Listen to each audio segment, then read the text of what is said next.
Жыл сайын ушул күндөрү тест тапшыруу Кыргызстандык миңдеген окуучунун эң башкы маселесине айланат. Тестте топтогон упайлар аларга университетке тапшыруу үчүн чоң рол ойнойт. Ошондон улам бүтүрүүчүлөр түрдүү айла амал ыкмаларды издеп убара. Тест миңдеген бүтүрүүчүлөр деле эмес, алардын ата-энелерин да ойго салат. Эгер мыкты упай топтосо, алтын сертификатка ээ болуп, каалаган окуу жайына акысыз окуйт. Бирок кеминде 45-50 миң окуучунун ичинен 40-50сү гана ошондой сертификат алат.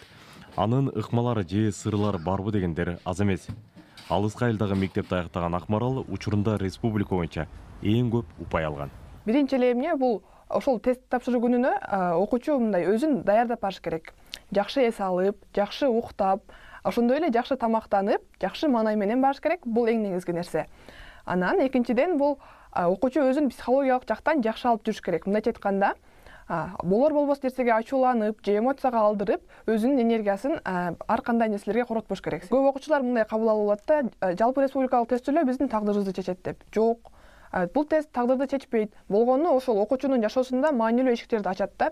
Тест тапшыруудагы өтө маанилүү фактордун бири ата-энелер.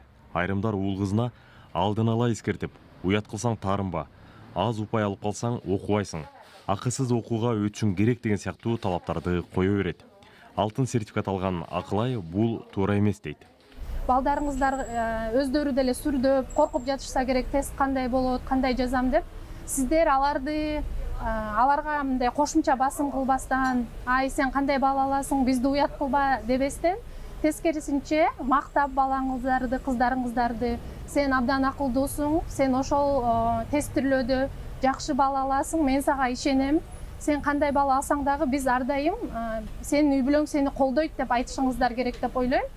Быйыл 11 классты 67 миңден ашуун окуучу аяктайт. Алардын 47.500ге жакыны жалпы тестти тапшырат. Өтө маанилүү дагы бир жагдай, жылына жүздөгөн окуучунун ордуна жазалма документ менен такыр эле башкалар тест тапшырат. Алар адатта акчага жалданып, окуучунун ордуна кирет. Эгер кармалып, ал тастыкталса, кайсы окуучунун ордуна кирсе, анын упайы толугу менен жокко чыгат. Атын атабаган бул каарманыбыз убагында $500 жалданып, тестке кирген. Бирок кармалып калган. Ал медакадемияга тапшырайын деп аткан. Химия, биологияны жакшы билгенмен, предметный илгардыга мен киргизилгем. Жогорку упай алып берет деп эреже бузуп, башканы жалдагандар кармалган учурда чыгым эле тартпай, упайдан дагы куру жалак кылат. Тест борбору быйыл аларга каршы мурдагыдан дагы күчөтүлгөн ыкма иштейт деп жатат.